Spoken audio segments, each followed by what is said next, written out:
kita tadi saya sampaikan moderator ini seri ketiga dan insya Allah kita bisa sampai 20 seri ini kajian. Mudah-mudahan ada kesabaran dari kita semua untuk menambah ilmu dan berbagi ilmu dan pengalaman. Alhamdulillah memang seperti yang dikatakan banyak yang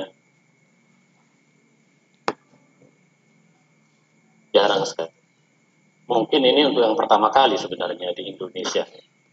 Kajian serius yang diempu oleh memang dari dua sumber, dua tradisi, dua hazanah yang memang perlu kita ketahui.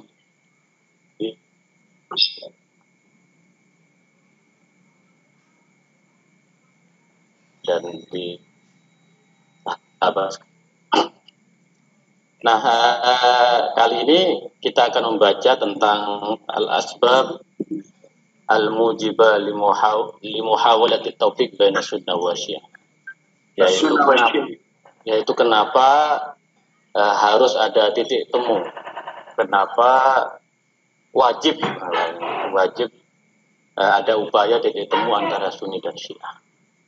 Ini sebelum kita masuk ke dalam diskusi tentang titik temu, ada pertanyaan filosofis, apa sebab kita diwajibkan mencari titik temu antara Sunni dan Syiah? Kenapa harus ada titik temu Sunni dan Syiah?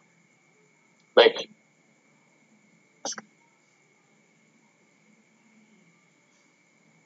Al-asbab al-mujibah limuhawalati taufiq baina sunnah wa syiah. Aqsad an tafsir bal tolak li'anni Nasmawiyah naw di ghurfatin wahid.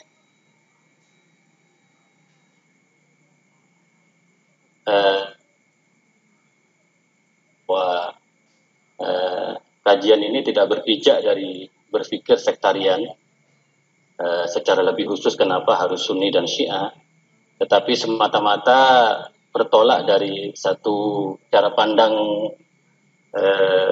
akademis, ya. Karena Mustafa Rufi'i yakin bahwa bahkan syariat-syariat samawi, secara umum agama-agama samawi adalah nawafid muta'adidah li urfatin wahidah. Jadi sebenarnya agama-agama samawi pun adalah ibarat satu ruangan yang mempunyai banyak jendela. Jadi dijelaskan kan banyak bahwa ya kita ini sebenarnya satu rumah, tetapi hanya yang berbeda jendelanya. Wa arafi ardi Libnan madataini tazkhur bihima diyaruhu yaltahuma aqwa min al-aruniyum fi alamil madda tasluhani an tamudda ahlahu bi asbabil haya was sa'ada kama taf'alu syams fi dunyal kainat bi tawiha wa hararatiha. Hatani al-maddatani huma ta'alim Sayyid al-Masih fi Nasara Libnan wa ta'alim Muhammad di muslimihi. Jadi di Libanon sendiri, karena penulis ini orang Libanon, ada dua materi yang begitu menyemarakkan warganya, yang keduanya lebih kuat dari uranium dan dapat melahirkan kebahagiaan sebagaimana matahari menyinari seluruh alam bumi dengan cahaya dan panasnya. Dua materi itu yaitu ta'alim As-Sayyid Al-Masih, yaitu ajaran Nabi Isa Al-Masih dalam agama Kristiani di Libanon, dan ajaran Nabi Muhammad Sallallahu Alaihi Wasallam. Jadi bagi orang Muslim. Jadi bahwa di Libanon itu antara umat Islam dan umat Kristiani itu saling menguatkan di antara mereka, menjadi kekuatan bagi Libanon. Nah, ini memang Libanon dalam hal itu menjadi contoh bagaimana antara umat Islam dan umat Kristiani bersatu padu. Hadhihi ta'alim allati tad'u ila ikhtiraqil hijab al-muzlimah allati sana'aha al-jahl wa dhalal Summa nufud ila sah al-fasy al-musyrikah haitsu anwara ila al-injil al-muqaddas wa ayatul Qur'an al-karim. Tilkal sahah allati la athara lil hidd fiha wa lal karahiyah bahiyya ukhwah safiyah muwaddah bari'ah tusmirani ta'awunan 'alal birri wat taqwa munahadatan lil ismi wal 'udwan. Jadi apa yang ada dalam Injil dan Al-Qur'an ini menjadi kekuatan ya. Menjadi kekuatan yang mampu menerobos kebencian dan kedengkian sehingga menjadi satu persaudaraan yang kuat, yang kokoh, sehingga membangun kolaborasi ta'awunan 'alal birri wat taqwa dalam kebaikan dan ketakwaan, munahidatan ismi dan melawan segala bentuk kejahatan dan perseteruan. Lakinni qasadtu wallah min wara'i hadzal qasad ila taw'iyati abna'i al-wahiyya wa syi'iyya li munahadati tahaddiyat al-katsira allati wajahat al-islam min mukhalifihi mundur fajri tarikhihi. Jadi dia ingin kalau umat Islam dan umat Kristiani di Libanon saja bisa bergandengan tangan, maka mestinya seluruh umat Islam baik itu Sunni maupun Syiah harus mampu melalui berbagai tantangan yang ada sejak awal sejarah Islam itu sendiri. Jadi memang ini penting sekali kalau umat Islam dan umat non-Muslim itu bisa bergandengan tangan, maka kita mestinya yang semua Muslim itu lebih bisa bergandengan tangan. Nah, karena itu kita perlu mencari titik temu. Malu kita kepada umat agama yang lain jika rumah kita sendiri penuh dengan perseteruan. Wa asyaddu hadhihi tadiyat darawah wa muhawalatu tafriq istimrar baina syiah wa sunnah min atba'id dinil wahid mundu asrul umawi hatta al-yaum. Satu tantangan yang cukup serius di tengah-tengah kita umat Islam adalah upaya memecah belah secara berkelanjutan antara Sunni dan Syiah dalam satu rumah Islam sejak era Umayyah sampai sekarang. Jadi memang ada orang yang tidak ingin antara Sunni dan Syiah ini bersatu. Ini tantangan kita cukup berat. Ilman bi anal Islam al-Hanif nada bi wahdati syara'i' as-samawiyah jami'an bi kauniha fi nadrah muttahid al-manabi' wahad masdar. Padahal Islam adalah agama yang mengajak pada satuan syariat samawiyah, karena kita adalah satu kesatuan sumber, ya kan? Amma binisbah lil anbiya alladziina sabaqu Muhammadan alaihi wa alaihim jami'an afdhalus salatu wassalam fa innal Islam karramahum a'dama takrimin wa kaffara man yanqusu wahidan minhum qadarahu wa daraba bi azmihim wa sabarahumul amsal faqad madahal musawiyah sahihah bi qauli ta'ala. Jadi Islam itu dikatakan ya memberikan penghormatan terhadap ajaran Nabi Musa. Tamat kalimatu rabbikal husna ala bani Israil bima sabaru. Sempurna kalimat Tuhanmu terhadap Bani Israel atas apa yang mereka sabar, atas perbuatan sabar mereka. Wamadahal Masihiyah Rabbaniyah biqauli, bahkan Islam juga memuji agama Kristiani. Itu qala Allah ya Isa inni mutawaffika wa rafi'uka ilayya wa mutahhiruka minal ladzina kafaru wa ja'alul ladzina tabauka fawqa ladzina kafaru ila yaumil qiyamah. Dan ketika Allah berkata, wahai Isa, sungguhnya aku yang mewafatkanmu, mengangkatmu, mensucikanmu dari orang-orang kafir dan menjadikan mereka yang mengikutimu di atas orang-orang yang kafir hingga hari kiamat. Jadi Islam itu memuji pengikut Nabi Musa dan juga pengikut Nabi Isa. Wala na'taqid anna kitaban dafa'an ismati Maryam kama dafa'al Qur'an. Dan kita tidak menemukan satu kitab yang membela kesucian Siti Maryam kama ada Al-Quran Al-Karim. Bahkan di Al-Quran ada satu surat Maryam, Bunda Maria, yang sangat diagungkan oleh Kristiani, terutama umat Katolik. Ya. Wal Islam fil asas yaqumu ala tasdid khutal jamal insaniyah nahwa ruqa wal kamal bima arsa min da'imil haqqi wal adalah wal musawah libina'i mujtama' insani salih wa ta'min istiqrarihi wa tuma'ninatihi fadlan annahu yahmil bi'unfin ala anwa'i tamyiz baina banil bashar wa yaqtali'u min an-nafs al-insaniyah tufailiyat wa yuhayyuha litaqbal budur at-tawjih al-ijabi al-bana' dinuna ujubnya sinuqat. Jadi Islam adalah agama yang sangat menjunjung tinggi kemanusiaan karena di dalamnya ada nilai-nilai yang dijunjung tinggi, yaitu pilar kebenaran, keadilan, kesamaan untuk membangun satu masyarakat yang humanis yang menjaga kedamaian. Dan dan Islam juga sangat menolak pembedaan di antara manusia. Apa alasannya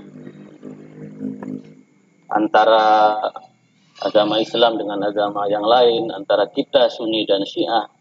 Itu kenapa? Yang pertama, awaluha wahdatul mansya. Karena kita berasal dari sumber yang sama. Kita berasal dari satu sumber yang sama. Haitsu qarrara al-Islam anna an-nas jami'an mutasawuna fi qimatil fitrah allati nasha'u minha wallati maraddaha ilaiha wa hiya al-fitrah turabiyyah allati la tasmah li'aqil an yattakhidhaha madatan lis-sumukh bi anfihi aw al-'ulu bi qadrihi.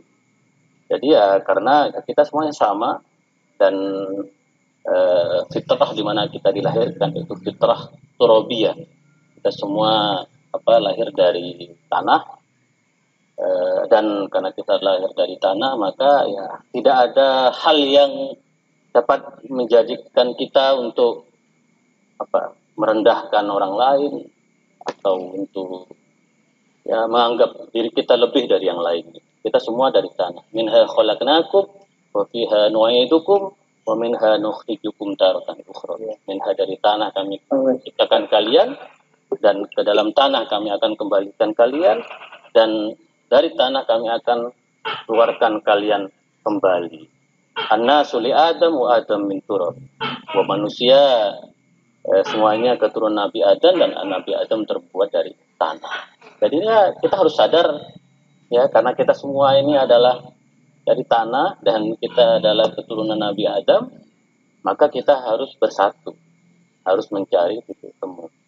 Wahdatul mansya, itu kesatuan sumber, kesatuan latar belakang. Wasaniyatuha wahdatul qimah, itu kesatuan nilai, karena nilai kita sama. Haitsu yuqarrir al-Islam anna an-nas sawasiyah ka asnanil mushti walakinnahum yatafadaluna bil amal as-salih wal khuluq al-qawmi. Jadi menurut Islam kita ini manusia semua sama, seperti sisi-sisi sisir, dan yang membedakan di antara kita hanya amal saleh dan akhlak yang mulia. Inna akramakum indallahi atqakum. Sesungguhnya yang paling mulia di antara kalian yang paling bertakwa. Jadi kita sama, apapun agama kita, apapun mazhab yang kita anut, tidak ada yang lebih utama dari antara kita kecuali amal saleh kita dan akhlak kita. Al-khulqu kulluhum iyalullah wa habbuhum ilahi anfa'uhum lahiyali. Ini kata Nabi dalam sabda Nabi wasallam, al-khulqu kulluhum iyalullah. Wa ciptaan Allah semuanya, makhluk Allah itu semuanya adalah keluarga kita. Dan yang paling baik di antara mereka yang paling bermanfaat bagi yang lainnya. Amma nuqta salisah allati arada al-Islam ayyuhayya biha an-nafas al-insaniyya litakbal fikratul adl musawwa bainan nas wa wahdatul masyiyah. Dan alasan yang ketiga setelah kesatuan latar belakang, kesatuan nilai, wahdatul masyiyah. Kesatuan. Fa innan nas hina yash'uruna bi annahum sha'iruna ila nihayatin wahidah wa muntahuna mahma tala baqa'uhum 'alal ard ila masirin wahid yanzi'una ila hubbil 'adli wal musawah ila takhalluq bi kulli ma huwa karam wa tasamuh. Jadi bahwa ya kita ini semua manusia ini mencintai keadilan, kesetaraan, dan berperilaku mulia dan toleran. Jadi sebenarnya ya pada diri kita ini ya kita mencintai keadilan, kesetaraan, dan karena itu mau tidak mau ya kita harus bergandengan tangan mencari titik temu. Wa ayu syai'in yurid insan bitatawul 'ala al-khalq wa nadhiril maut yuqra' sam'uhu kullu syai'in halikun illa wajha lahu hukmu wa ilaihi turja'un. Kalau orang-orang yang mencoba untuk merendahkan orang lain atau mengancam membunuh, ucapkan di telinganya kullu syai'in halikun illa wajha. Segala sesuatunya itu akan binasa kecuali Allah. Lahu hukmu wa ilaihi turja'un. Bahwa Allah yang akan menghakimi dan kepada Allah kita akan kembali. Jangan petenteng-petenteng lah kita merendahkan agama yang lain, merendahkan mazhab yang lain, semua binasa.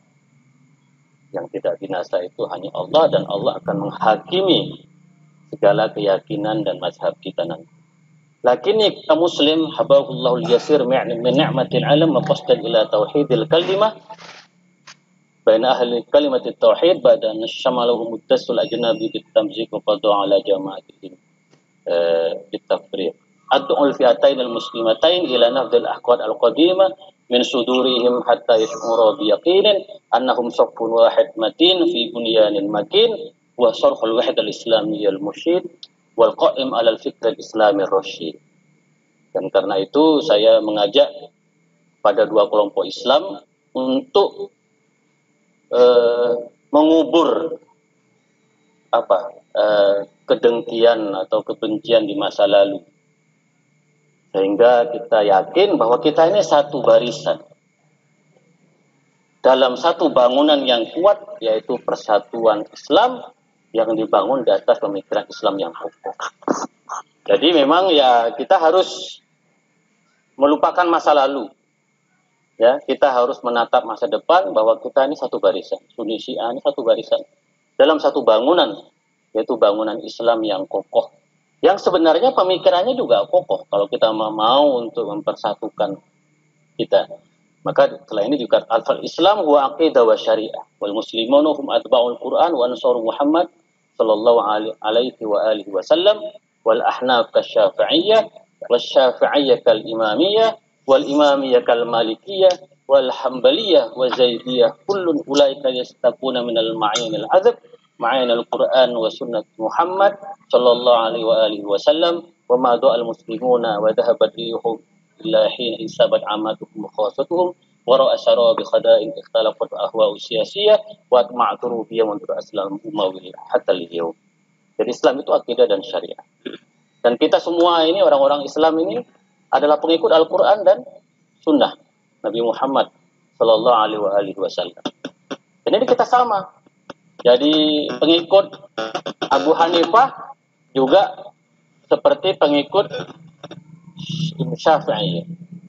Wasyafi'iyah, pengikut Imam Syafi'i juga sama, sebagaimana juga pengikut Imamiyah atau Ja'fariyah. Kenapa? Ya karena sumber kita sama, Al-Quran dan Sunnah Nabi. Ja'fariyah dengan Malikiyah juga sama. Hambaliyah dengan Zaidiyah juga sama. Mereka mengambil pelajaran atau pandangannya dari sumber yang indah sekali, yaitu Al-Quran dan Sunnah. Nah, tetapi seperti yang kita lihat bahwa ruh persatuan itu hilang setelah munculnya persatuan politik, ya kan, sejak masa Umayyah hingga sekarang ini. Jadi itu kenapa kita harus bersatu, sekali lagi seperti yang dikatakan pada minggu lalu, bahwa ya karena kita juga menggunakan Al-Quran dan Sunnah Nabi. Lanjut. Hada illam naqul mundul asr jahili ayyam kanu Banu Hashim wa Banu Abdul Syams yatanafasuna bal tanaza'una fi man yatawalla minhum siqayatal hajij ila al-Ka'bah wal muhafadhu 'ala an-nizam wal adab fil Baitul Haram wa kafana yafuzu biha Banu Hashim bistimrar.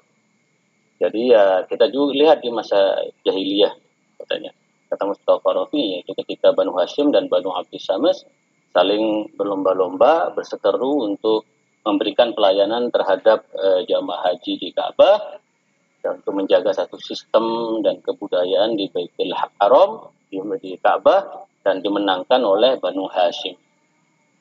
Wala in jaza lil ladzina sabaquna fi hadhihi diyar an tashtaddu bainahum khusumat wa taqumul khilafat.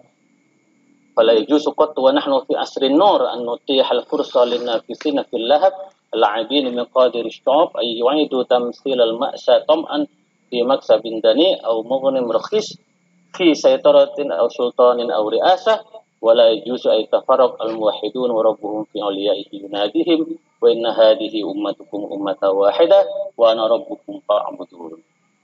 Jadi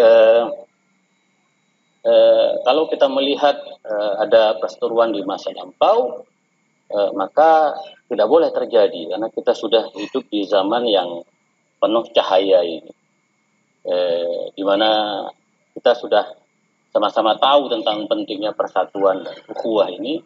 Maka jangan berikan lagi kesempatan bagi orang yang ingin mengobarkan api perseteruan, yang ingin bermain-main untuk sekedar meraih kekuasaan. Tidak boleh bersatu, tidak boleh lagi berseteru. Dalam Al-Quran disebutkan wa inna hadhihi ummatukum ummatan wahidah, dan sungguhnya umat kalian umat yang satu dan aku Tuhanmu maka sembahlah aku. Jadi kita harus bersatu. Innan nas al-yawm fi jihati dunya al-arba yalumuna anfusahum fi jama'at wa yastashiduna fi ahlab wa yatajma'una fi aswaq wa ittifaqat ala rumi mimma bainahum min tafawut fil aqaid wal mabadi' wan nadharijat. Kita harus melihat apa yang terjadi di dunia luar, bahwa orang sudah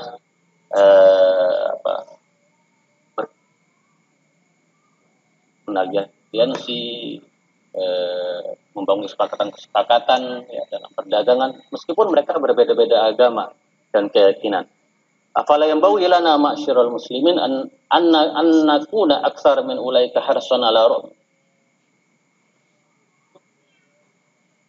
in sunni wa syi'iyya wahid wa nabiyuna wahid kitabuna wahid wa qiblatuna wahid.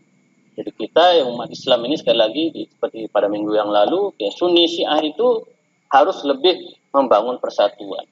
Karena Tuhan kita satu, Nabi kita satu, Al-Quran kita satu, kiblat kita satu. Wa madamatil khilafat, al-madhabain sunni wal ja'fari fil furu' al-fiqhiyya ijtihadiyya mahdudah bidarajatin anna ma baina madhhab Abi Hanifah wa madhhab Ja'far as-Sadiq min ikhtilaf al-qadaya al-juz'iyyah wa masail al-far'iyyah la yazidu bal yanqus an al-khilafat al-fiqhiyya al-mawjudah baina madhhab Abi Hanifah wa Syafi'i.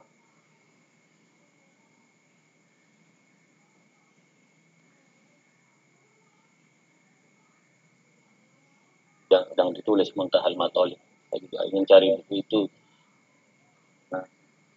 yang dikutip oleh para ulama-ulama Sunni.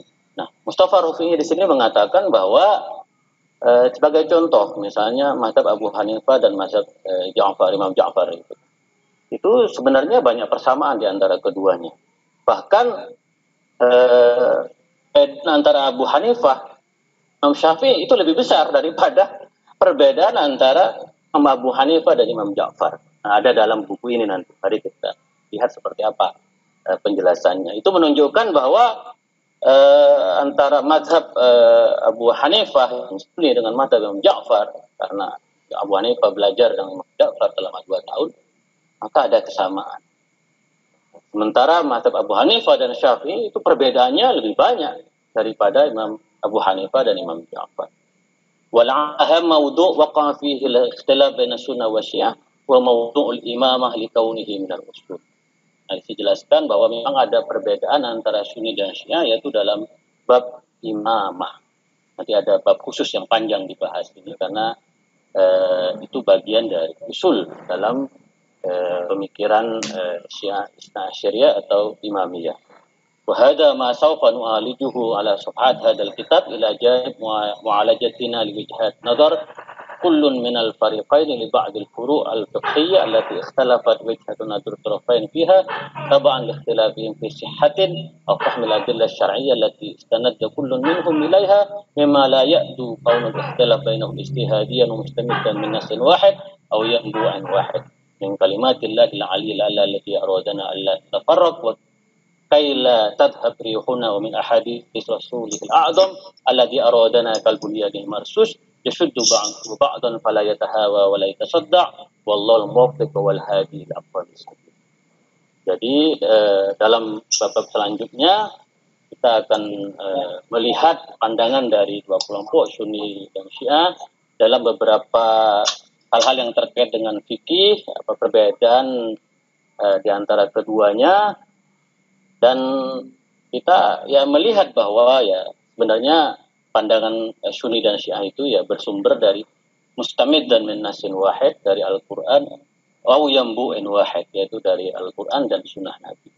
Dan tentu Al-Quran sendiri dan sunnah Nabi mengajak kita untuk terus membangun persaudaraan, karena kita arodana kal bunyanil marsud, kita seperti bangunan yang kokoh yang saling memperkuat, tidak boleh oleng dan hancur ya. Itulah kira-kira jadi kita memang harus mencari titik temu di antara Sunni dan Syiah ini, karena ya, yang sama, Nabi yang sama, kitab yang sama, lalu kiblat yang sama, dan ya, sumber kita juga sunnah Nabi.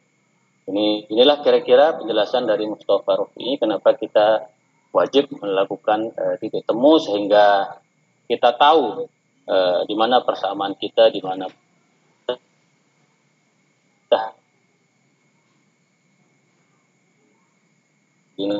ini sampai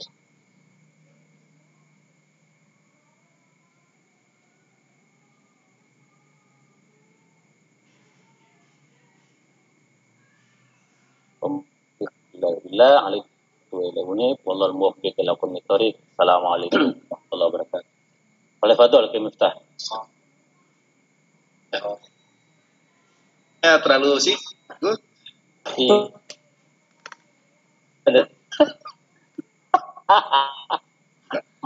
Masih menikmati. Baik, Ibu Bapak. Bismillahirrahmanirrahim. Alhamdulillahirabbil alamin wassalatu wassalamu ala asyrofil anbiya'i wal mursalin. Sayyidina wa maulana wa habibina Muhammadin wa alihi wa sahbihi tajabin wa jami'i ibadakum warahmatullahi wabarakatuh. La ilaha illallah wahdahu la syarika lah wa asyhadu anna sayyidana wa maulana Muhammadan abduhu wa rasuluhu la nabiyya ba'dah. Allahumma shalli wa sallim ala amma wajil wajib. Nah, kita dan Bapak, alhamdulillah bersyukur dan berbahagia sekali dapat melanjutkan kembali seri titik temu ini, seri ikhtiar akan ukhuwah yang tadi Gusmis sampaikan. Mungkin yang pertama barangkali jadi mudah-mudahan jadi catatan kita dalam ikhtiar untuk persatuan umat ini. Saya belajar di Suriah, dan Suriah adalah satu negara yang baik secara politik maupun kultur mungkin agak ya setiap negara punya keistimewaan. Di antara keistimewaan kawanannya negara agak Israel. Suriah itu 100% anti Israel. Nah, tapi pada saat yang sama di Suriah sebetulnya, sebagaimana juga di Libanon tempat Dr. Mustafa Rofi, itu mazhab Ahlul Bait alaihi wassalam, mazhab Ahlus Sunnah sudah lama, sudah ratusan tahun lebih itu hidup rukun berdampingan, atau mungkin ribuan tahun lebih mesti ditulis.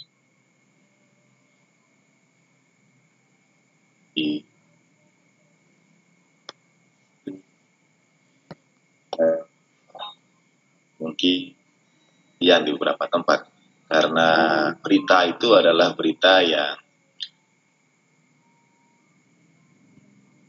dahulu.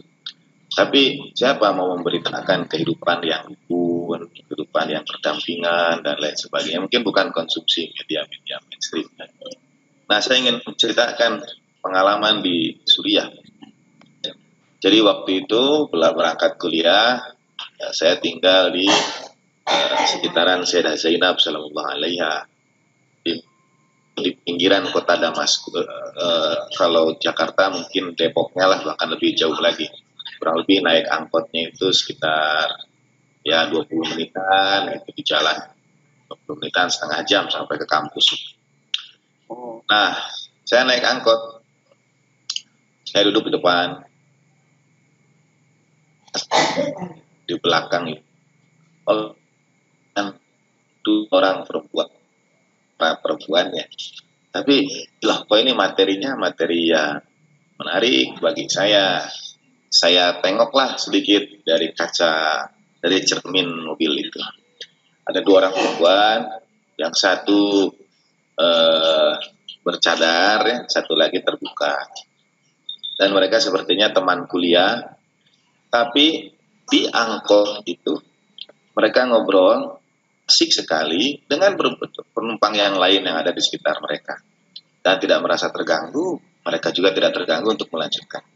Tapi mereka diskusi di angkot itu tentang apakah berwudu itu kaki diusap atau dibasuh. Ini diantara perbedaan fikih antara mazhab Ahlul Bait dan Ahlus Sunnah. Tapi yang menarik bagi saya keduanya itu diskusi santai sekali. Tidak ada pretensi, tidak ada menghakimi. Kedua-duanya berdiskusi secara keilmuan, dan karena itu bagi saya, telinga saya ini saya agak tertarik karena diskusi mazhab yang kita lakukan di Zoom ini di Suriah dilakukan di atas angkutan kota. Mudah-mudahan ke depan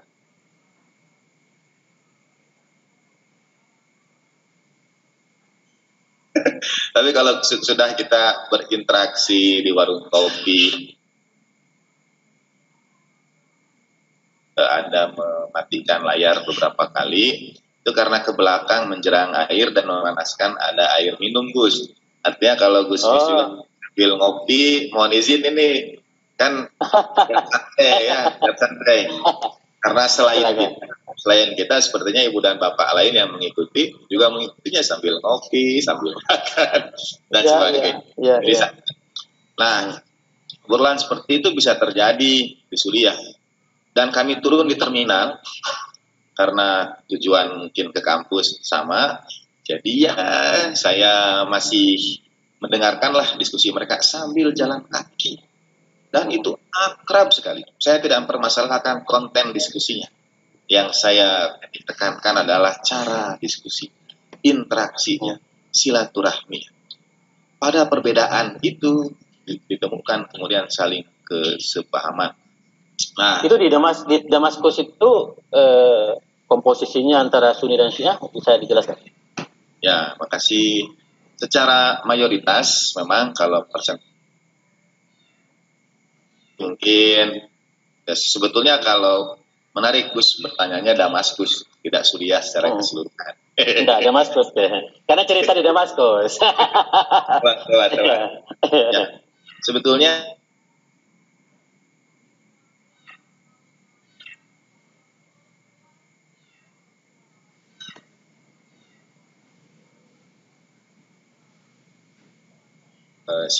sehingga sempat ada kawan yang penasaran dengan mengapa selatan, karena di Lubnan, Beirut, selatan juga itu basis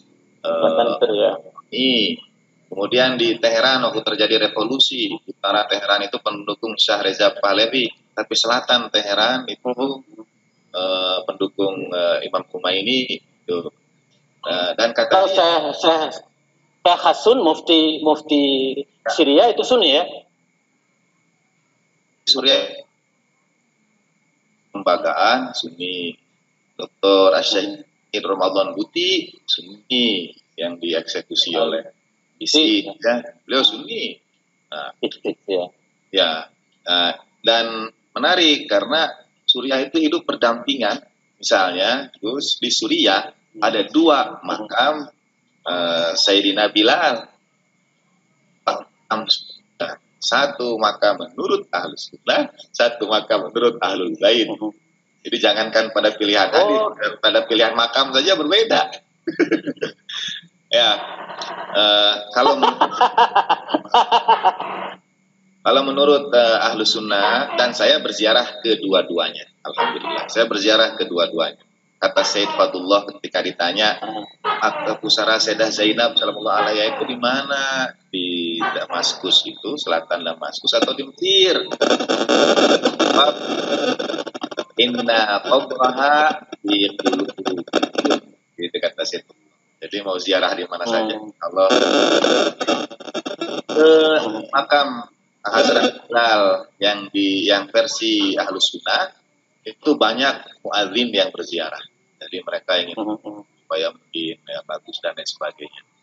Kalau yang menurut mazhab Ahlul Bait alaihi wasallam itu terletak di pemakaman Ahlul Bait, di mana di situ ada Siti Fiddah yang berkhidmat pada Sayyidah Fatimah sallallahu alaiha, dan ada sebuah pemakaman Gus ini supaya tertarik untuk berziarah suatu saat insyaallah, yang namanya itu insyaallah ya, yang namanya itu Babus Salam, tempat disemayamkannya syuhada Karbala di Suriah itu. Jadi memang sejarah mainkan titik temu itu. Jadi warga Suriah tahu mazhab baik. Nah, saya ingin lanjut pada apa yang dibahas oleh Dr. Mustafa Rafi. Sekaligus juga mungkin mengangkat satu topik, satu tema yang agak sensitif, yang sering disebutkan terkait dengan mazhab Ahlul Bait yaitu taqiyah. Nah, mengapa saya sampaikan itu? Karena dalam hadis para imam dari mazhab Ahlul Bait alaihi wasallam juga ada yang diriwayatkan dari baginda Nabi sallallahu alaihi wasallam, ada kalimat seperti ini, at-taqiyatu dini wa dinu abai. Taqiyah itu adalah agamaku dan agama ayah-ayahku. Saya dari Imam Ja'far alaihi salatu wasallam. Atau la dina liman la taqiyatalah. Tidak beragama orang yang tidak ada taqiyah. Nah, saya baru dengar itu. La dina liman la taqiyah. Itu baru tahu saya. Kalau nggak ikut pengajian saya nggak tahu ini. Ya Allah. Orang lanjut. Ya Allah. Iya. Dan orang sering menyalahartikan taqiyah ini dengan ini dengan menyembunyikan nara sebenarnya yang dimaksudkan dengan taqiyah adalah kebaikan sekedar bertakwa adalah dana Allah alaihi wa alihi wasallam. Mengapa nahnu ma'atul anbi ini para nabi, kami diperintah cara dengan manusia ala qadri uqulihim, selalu baginda nabi yang turun merendah dalam tanda petik menyesuaikan dengan kadar kita semua, menyesuaikan dengan kadar yang mendengarkan baginda nabi, menyesuaikan dengan kadar para sahabat. Tidak ada seorang pun dalam tanda petik berbicara dengan baginda nabi sallallahu alaihi wasallam dengan kadar dalam tanda petik baginda nabi. Tidak ada siapa di antara umat yang kemudian bicara dengan kadar baginda nabi, tidak ada. Karena itu baginda nabi sallallahu alaihi wasallam bertaqiyah. Itu yang dimaksudkan at-taqiyatu dini atau melakukan sesuatu selalu harus sesuai dengan tahapannya. Bahkan dalam tasawuf itu ada sebetulnya sering juga disalahpahami bagian berikutnya. Misalnya alima Abu Dzar ma fi qalbi Salman laqatalah. Ini sering dipahami. Dar tahu apa ada hati Salman, Abu Dzar akan membunuhnya. Padahal kotalahnya tidak kembali kepada sosok Abu Dzar, tapi kembali kepada pengetahuan, pada ilmu. Kalaulah Abu Dzar apa yang diketahui oleh Salman, pengetahuan itu maksud membunuhnya itu tidak, kadang orang tidak kuasa menampung sesuatu. Saya mengibaratkan seperti kalau ada elastisitas balon gas, dia pada titik tertentu tidak kuat lagi menampung gas yang ada di dalamnya sehingga pecah. Nah, hati kita rohani kita seperti elastisitasnya balon gas. Seseorang menyampaikan satu makna, dia mesti disesuaikan menerimanya. Itu yang dimaksud dengan taqiyah, bukan menyembunyikan kebenaran, bukan tidak menyampaikannya dan lain sebagainya. Dr. Mustafa Rafi dengan indah menggambarkan ayat-ayat Al-Quran yang menjadi pijakan. Wah, betul ada konflik sejak Bahkan sebelum baginda Nabi SAW disebutkan misalnya antara Bani Hashim dan Bani Abbas, itu ada disertasi tersendiri panjang konfliknya itu sampai mengapa Bani Umayyah itu punya basis kuat di Damaskus, di Syam, karena sebelum Islam maka sudah punya basis di sana juga, sudah punya dagangan di sana juga, sudah membentuk jaringan di sana juga. Dan banyak yang kemudian misalnya Bani Umayyah itu dalam kajian sejarah yang sebelumnya itu tidak dapat membedakan antara nubuwah dengan kerajaan. Jadi bagi mereka ketika Nabi Muhammad itu menyampaikan nubuwah, seakan-akan kata mereka, ya Baitul Haram, Ka'bah sudah kalian pegang, kunci Zamzam kalian, sekarang juga kerajaan akan kalian pegang. Sampai mengingatkan, itu bukan kerajaan, itu nubuwah. Yang dimaksudkannya itu dimensi politis, dimaksudkan kerajaan, ini berarti kekuasaan, padahal ini nubuwah. Itu juga yang terjadi setelahnya dalam hal Sunni dan Syiah ini.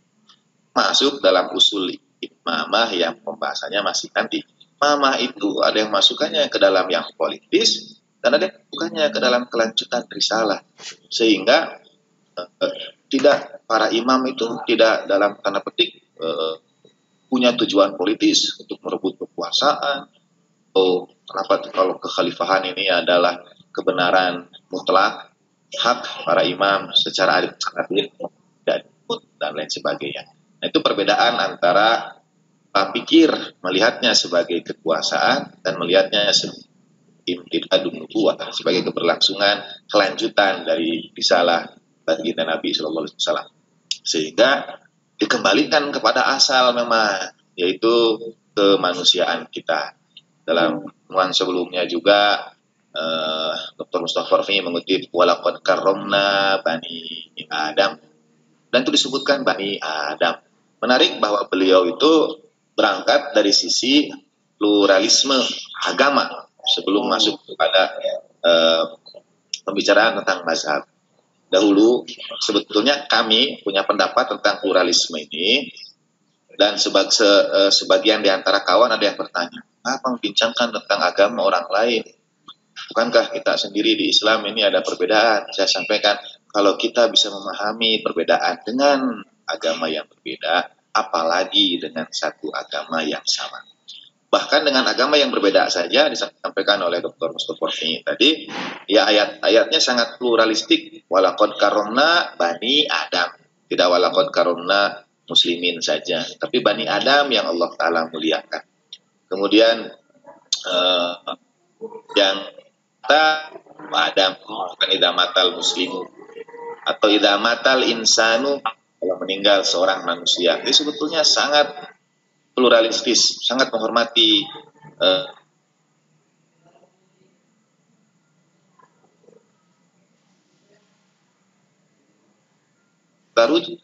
ya, itu bicarakan perbedaan dalam Islam.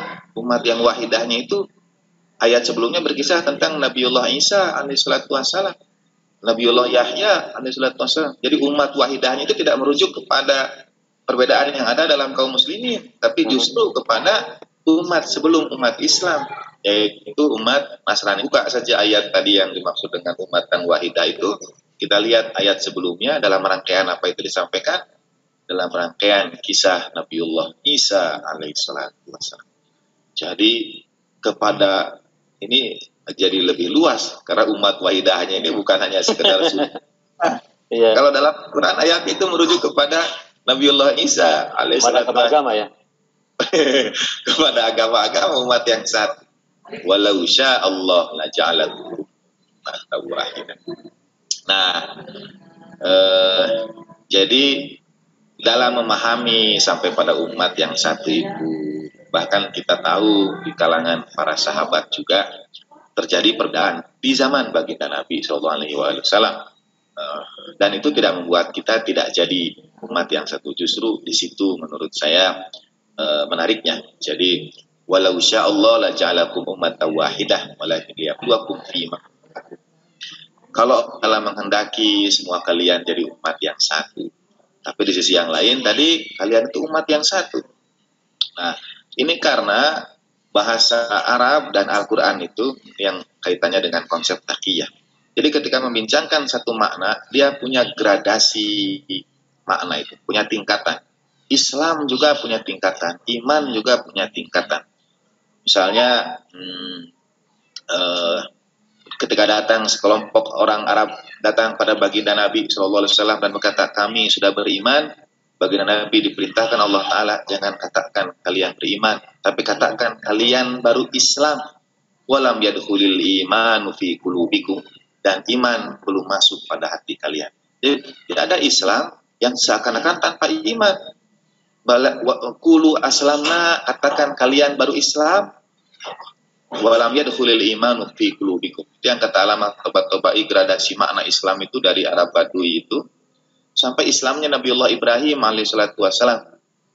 Aslim, qala aslamtu lirabbil alamin. Kan sama, aslamna karena kami, aslamtu lirabbil alamin.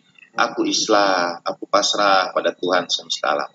Apakah kita akan mengatakan sama antara Islamnya Arab Badui itu dengan Islamnya Nabiullah Ibrahim alaihissalam? Tentu. Nah, ada gradasi makna itu. Disitulah kemudian taqiyah menemukan perwujudannya. Jadi pembicaraan tentang berbagai konsep yang ada mazhab ini sebetulnya adalah langkah untuk menuju ummatan wahidah. Saya biasa kalau mengajar di kampus, misalnya memulai pembelajaran perkuliahan agama itu dengan ayat Al-Quran yang mengisahkan tentang pohon yang baik, mathalu kalimatin thayyibah kasajaratin thayyibah. Kalimat yang baik itu seperti pohon yang baik, asluhat abi tofanuha fis sama, begitu kula-kula ini di Arabia. Dan pohon yang baik ini cirinya ada 3. 1, akarnya kuat. Akarnya itu pokok. Nah, para ulama menafsirkannya sebagai akidah. Jadi kalau akidah kuat, mau digoncangkan dengan topan badai sekalipun, itu dia tidak akan, dia punya akidah yang kuat. Tapi pemaknaan terhadap akidah yang kuat ini ada 2. Ada akidah yang kuat ini dengan pokoknya saya ikut pendapat saya saja dan tidak mendengar pendapat yang lain. Jadi dia bertahan saja. Ya kita mah lakum dinukum waliyadin saja. Itu yang sering kita dengar. Padahal lakum dinukum waliyadin ditujukan kepada orang kafir, bukan orang non muslim. Kan seruannya juga kuliah ayyuhal kafirun. Ujungnya baru lakum dinukum waliyadin. Sedangkan kepada ahlul kitab yang disuruh Al-Quran adalah ta'alau ila kalimatin sawa'in bainana wa bainakum. Jadi tidak boleh kita malah hukum waliyadin saja.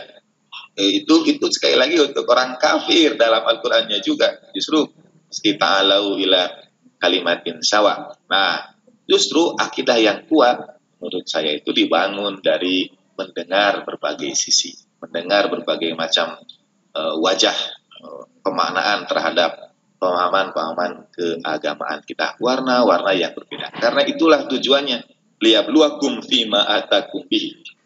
Sekiranya Tuhan menghendaki, gunakan kata lau. Kalau in itu dalam bahasa Inggris ada padanannya, conditional dan unconditional if. Jadi ada jika yang mungkin terjadi dan ada jika yang tidak mungkin terjadi. Dalam bahasa Arab, jika yang tidak mungkin terjadi pakai lau. Jika yang mungkin terjadi pakai in. La in syakartum la azidannakum. Jika kau bersyukur aku tambah. Tapi kalau pakai lau, itu katanya menunjukkan yang tidak mungkin terjadi. Walau sya'allah la ja'alakum ummatan wahidah. Jadi Allah Ta'ala itu tidak menghendaki kita satu warna, meskipun kita semuanya satu umat. Itu untuk menunjukkan pemaknaan pada umatan wahidahnya berbeda, sama seperti Islamnya Arab Badui dengan Islamnya Nabiullah Ibrahim alaihi salatu wassalam.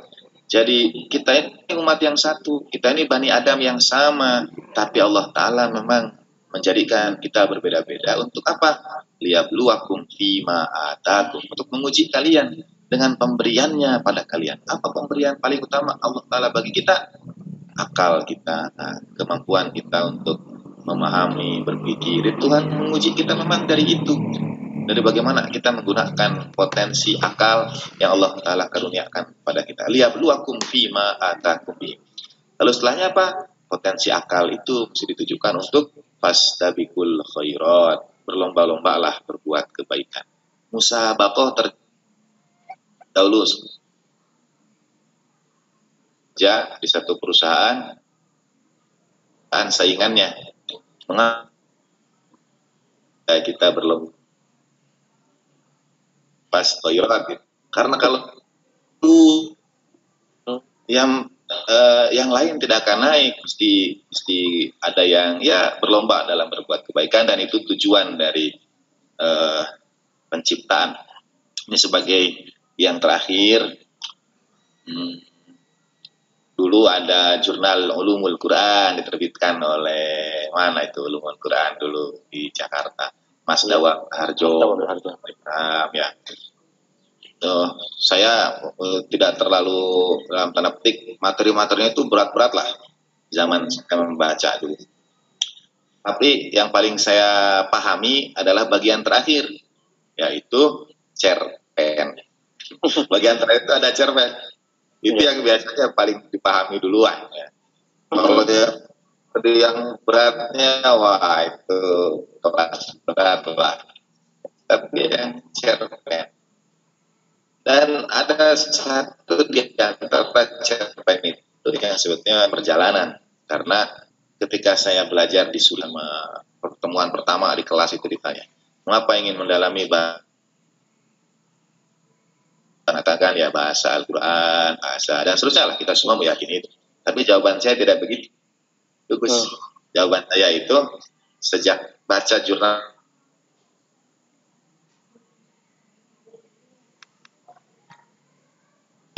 namanya Gibran, Khalil Gibran. Saya bilang saya tertarik dan saya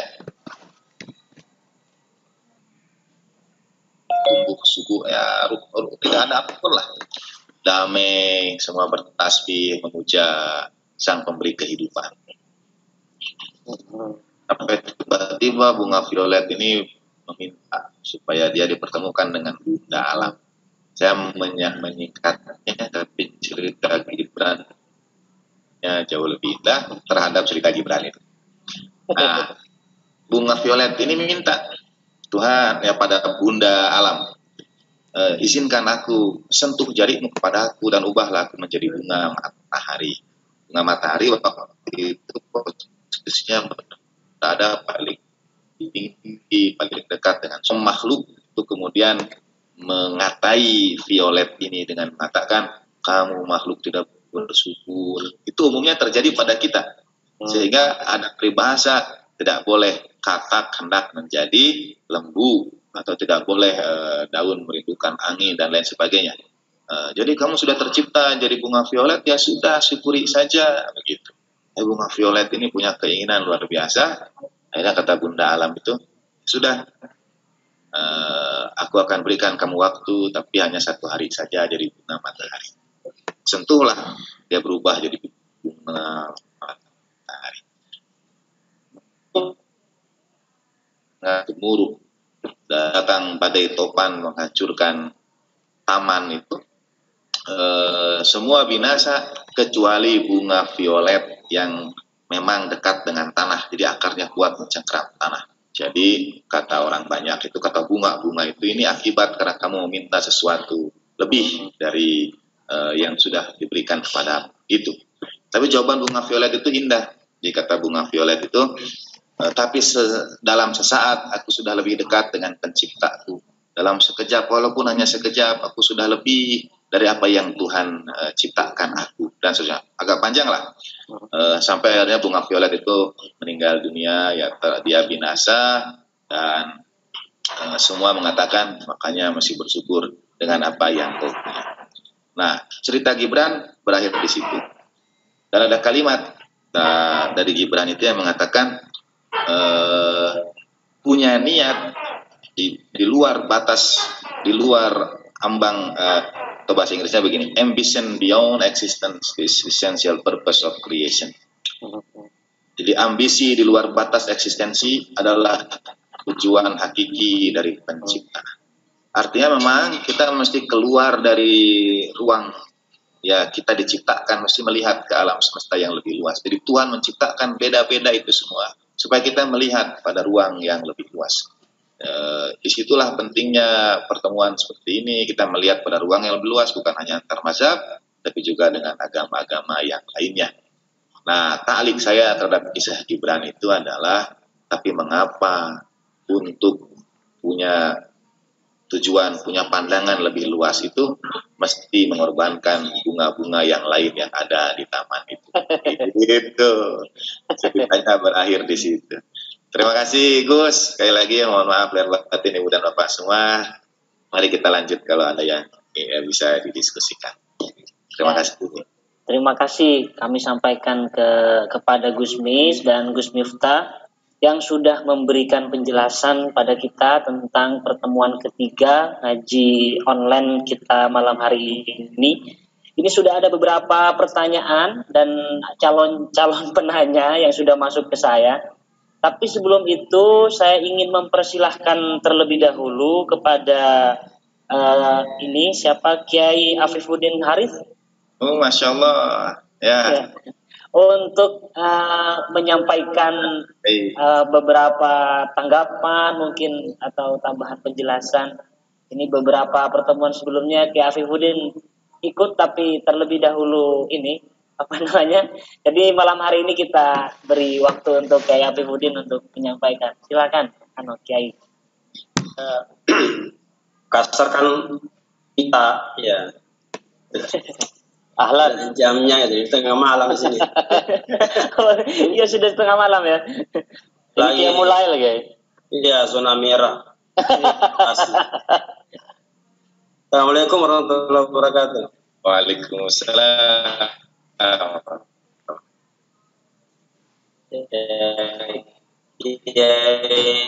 Miftah Sadis yang hadir pada malam ini.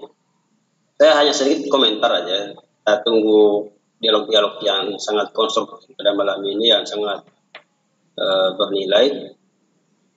Ini pertanyaan yang pernah saya juga, mungkin saya pernah sampaikan pada Kiai Zuhairi di Bungkus ya 15 tahun yang lalu ya. Sering dialog-dialog santai tapi kadang-kadang menggelitik dan mencubit gitu. Sebenarnya apa kerugian yang ditimbulkan oleh sekte yang sering dikafirkan atau dituduh sesat oleh beberapa orang itu, khususnya Syiah itu. Syiah itu apa yang merugikan? Apa dengan bahasa yang sederhana, Islam ini dirugikan apa oleh Syiah? Saya belum menemukan jawaban, Kiai. Apa kerugiannya? Kalau misalnya Syiah tidak menerima pembaiatan khilafah Abu Bakar, Umar, itu kan memang ada persoalan siasat di situ, political will di situ. Dan itu bukan merusak Islam, itu merusak ya tujuan ambisiusnya orang. Tanam politiknya yang digugat, Islamnya tidak rusak. Anggaplah contoh, Syiah menjadi penguasa imamah, Islam rusak tidak menemukan sebuah prediksi-prediksi kerusakan yang ditimbulkan oleh ya. Tapi kan kalau kita teliti secara mendalam semua sekte ini, misalnya Khawarij kan punya sikap, punya alasan. Ada juga masalahnya, yaitu ketika pahamnya itu radikal, ekstrim, dan menghalalkan darah. Nah, di situ titik masalahnya itu bisa dibersihkan, kan apa ruginya Khawarij? Mereka punya juga manfaat, yaitu kritisismenya itu yang perlu diteladani juga ya.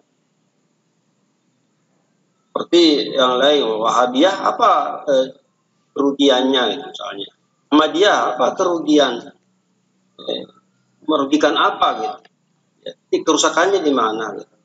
Ini harus menjadi pertanyaan-pertanyaan yang penting sebelum kita menuduh ataukah menganggap sekte lain itu adalah tidak sama dengan kita dan kita tidak mau bersatu dengan mereka gitu. Bagus sekali tadi perumpamaan penulis buku itu, Nur Mustafa itu, bahwa kenapa kita tidak hidup seperti orang di pasar, di mall. masing-masing punya agama, masing-masing punya tujuan, mau belanja apa, mau beli apa. Kan ketemu di pasar tidak ada saling mengganggu ya. Datang belanja pulang tidak ada saling mengganggu. Ya, itu Kiai, saya kira pembahasan tentang persatuan Syiah ini terkendala, terganjal oleh adanya asumsi bahwa Syiah itu merugikan atau mengancam. Pertanyaan saya selalu di situ, di mana mengancam? Pada Al-Quran sendiri, terus masalahnya apa? Ya, kita tinggal mau terima Al-Quran dia apa tidak. Kita sudah percaya Al-Quran kita, ya sudah. Silahkan mereka percaya Al-Qurannya, kan gitu misalnya. Kalau merasa bahwa ini menganggap Ali adalah imam yang terbaik, memang Ali punya kemuliaan. Dibandingkan Abu Bakar, Ali punya keistimewaan juga. Ya, dan sebagainya kalau kita mau melihat itu. Selalu juga mut'ah yang selalu disalahkan. Tapi ketika ada kesempatan dia juga mau mut'ah tuh diam-diam. Jadi ini yang saya selalu di situ kalau saya ketemu orang yang ekstrem kepada pihak-pihak yang berbeda, saya tanya di mana letak kerugiannya. Islam ini terancamnya di sisi mananya ketika ada ada Mu'tazilah, apalagi Mu'tazilah nih. Saya dengan Kiai Zuhairi sudah memproklamasikan akan menegakkan khilafah Mu'taziliyah. Sama itu Syiah itu akal juga itu, Kiai. Bisa mitra ya. Mitra ya. Iya, Koalisi. Mesti takiyah dulu Kiai, jangan langsung deklarasi. Kalau Mu'tazilah enggak ada takiyah, deklarasi kan namanya. Wasil bin Atta sudah deklarasi jauh-jauh sebelumnya di depan gurunya gitu. Tapi Wasil bin Atta ini muridnya Imam Ja'far. Nah, iya, deklarasi tidak takiyah itu. Itu kalau Mu'tazilah dianggap sesat dan berbahaya, di mana letak bahayanya Mu'tazilah? Orang mencerdaskan pemikiran untuk mengembangkan akal. Nah, kira itu Kiai tanggapan saya. Terima kasih, Kiai. Assalamualaikum. Salam. Ya. Kiai Afif ini sahabat saya saja, masih di Kairo. Kita belajar bersama, ya dulu bagaimana mengkritik Imam Asy'ari. Jadi dan ya itu biasa. Walaupun akhirnya sama-sama kembali ke NU. Silakan.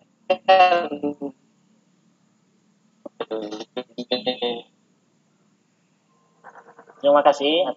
Pancingan-pancingan diskusi ya. Ini diskursus baru yang membangkitkan semangat intelektual kita dari Kiai Afifuddin. Selanjutnya saya persilahkan kepada Ustadz Syam, salah satu penanya yang sejak awal sudah konfirmasi ya. Silakan Ustadz, waktu dipersilahkan untuk Ustadz Syam. Terima kasih Gus Kemi. Assalamualaikum warahmatullahi wabarakatuh. Waalaikumsalam. Muhammad. Sebenarnya sejak seri pertama, kedua, saya tidak ingin terlibat berkomentar, ingin menikmati saja perbincangan para kiai yang ada di majelis ini yang terbaru. Tapi saya tergelitik untuk sedikit bicara ketika ada bagian dari yang dibacakan dan disampaikan oleh Gus Mus tadi. Membuat saya tergelitik, yaitu pada bagian ketika Mustafa Rafi menyebut umat Islam tercabik-cabik dan kehilangan kendali di saat mereka mulai dikendalikan oleh tipu daya para oportunis politik. Gus Mus tadi menyebutnya dengan kalimat singkat, ruh persatuan Islam hilang karena perseteruan politik. Pertanyaan sederhana yang sering saya kemukakan juga di banyak forum yang membicarakan soal Asia adalah mana faktor yang paling determinan dalam upaya atau ikhtiar persatuan umat kita? Apakah yang paling mengganggu? Apakah faktor politik? Saya sering menyebutnya kalau saat sekarang itu adalah faktor politik elektoral, di mana orang berbuat sesuatu atau tidak berbuat sesuatu bukan karena pertimbangan apakah sesuatu itu benar atau tidak, konstitusional atau tidak, tapi karena pertimbangan apakah yang dia lakukan menguntungkan secara elektoral bagi kepentingan politiknya atau tidak, termasuk bagi para pemimpin ormas Islam besar. Apakah faktor itu yang menjadi faktor determinan di penghambat ikhtiar persatuan menurut Gus Mis dan Yunita, atau faktor-faktor lain seperti ketidaktahuan umat akan persoalan perbedaan sunnah dan syiah yang itu bisa diselesaikan dalam diskusi-diskusi seperti ini. Mana yang paling besar perannya dalam menghambat ikhtiar persatuan itu? Kenapa saya bertanya seperti itu? Karena saya kalau tidak salah pernah menyampaikan pada Gusmus tentang hasil penelitian atau riset Litbang Kementerian Agama yang dilakukan di 2016-2017. Mungkin Gusmus masih ingat ketika saya menyampaikan itu lengkap dengan hasilnya. Dan mungkin kalau diizinkan juga saya bisa share kepada para peserta sekalian kalau diizinkan oleh host dan Gusmus. Kalau saya bisa share itu hasil diskusi itu karena cukup panjang kalau harus dibacakan. Tapi yang saya ingin poinnya dari situ adalah hasil penelitian yang begitu baik dilakukan oleh para peneliti dari Litbang Kementerian Agama sudah selesai dan siap dipublikasikan, lalu kemudian tidak terpublikasi sekarang. Ketika saya tanya kepada koordinator atau ketua objek penelitian itu, jawabannya sederhana, karena faktor-faktor politik dikhawatirkan terjadi kegaduhan kalau hasil penelitian atau riset itu dipublikasikan kepada publik. Sehingga faktor saya yakin, politik, bahasanya faktor politik. Jadi dikatakan begini, ketika ditanyakan katanya oleh ketua penelitinya itu kepada pimpinan Litbang Kementerian Agama, mengapa setumpuk buku yang sudah dicetak yang merupakan hasil penelitian itu tidak disebarluaskan? Katanya waktu itu untuk menghindari kegaduhan politik. Itu jawaban singkatnya, karena waktu itu memang menjelang Pilpres. Itu menjelang Pilpres dan dikhawatirkan itu menjadi hal baru yang menciptakan kegaduhan politik. Nah, itu nyambung dengan apa yang tadi Gusmus katakan bahwa kadang ikhtiar persatuan itu menjadi ambiar atau rusak, amburadul maksud saya, karena persoalan persatuan politik. Nah, sejauh mana faktor itu memang menjadi penghambat yang paling determinan dalam ikhtiar kita menegakkan persatuan. Padahal kalau hasil Litbang Kementerian Agama itu dipublikasikan, saya kira Gusmus sudah baca juga, baik bukunya maupun resume yang saya buat, itu akan membuka mata dan pikiran sebagian besar umat kita bahwa apa yang selama ini dituduhkan kepada Muslim Syiah tidak sesuai dengan fakta yang ditemukan oleh para peneliti, dan para penelitinya bukan para penelitinya adalah para dalam ikhtiar penelitian yang sudah mereka lakukan selama ini. Karena sejauh mana faktor politik seperti itu menjadi penghambat, dan kalau itu menjadi penghambat terbesar ikhtiar persatuan yang ingin kita lakukan, apa yang bisa kita lakukan untuk itu? Apakah selain menyebarkan pemahaman lewat diskusi, selain membangun kesepahaman lewat diskusi seperti ini, apa yang bisa kita lakukan lagi agar faktor perseteruan politik yang menjadi penghambat, kata Mustafa Rafi itu, tidak lagi menjadi penghambat dalam ikhtiar kita menegakkan persatuan. Karena betapapun ikhtiar kita melalui pencerahan kita lakukan itu, terus saya selalu optimis dengan ikhtiar pencerahan pasti. Tapi kadang ikhtiar pencerahan yang kita lakukan menjadi rusak di tengah jalan atau menjadi kacau balau hanya karena persoalan politik atau yang kalau dalam istilah sekarang. Kalau diizinkan nanti saya di chat ini. Terima kasih. Silakan. Assalamualaikum warahmatullahi wabarakatuh. Waalaikumsalam warahmatullahi wabarakatuh. Gus Miftah, cukup dua atau akan ini? Oh ya, kalau gitu saya persilakan Gus Mis dan Gus Miftah. Kalau nanti masih ada waktu, mungkin Bapak Ibu sekalian. Kali ini saya lempar ke Kiai Miftah dulu deh. Karena Terima kasih. tentang pertanyaan Kiai Afif tadi. Masya Allah ya. Terima kasih Kiai. Saya dapat kabar. Bukan pertanyaan Kiai, hanya komentar tanggapan aja. Mohon diklarifikasi aja. Masya Allah. Sangat berterima kasih. Saya dapat kabar dari kawan-kawan di sana, teman-teman Hijabi juga beberapa kali berkunjung ke pesantren Kiai. Jadi terima kasih untuk ikhtiar yang sebetulnya sudah lebih dari sekedar wacana yang kita bincangkan pada forum-forum seperti ini. Jadi ada silaturahmi dari kawan-kawan di sana.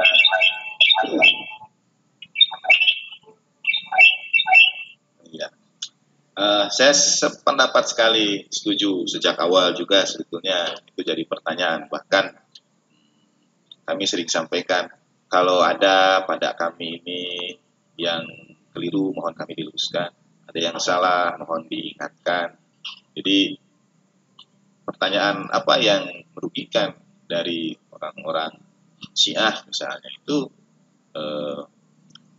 paling kalau saya, karena saya tidak bisa mengira apa yang diyakini oleh kawan-kawan yang kemudian melakukan berbagai hal terkait dengan mazhab ini.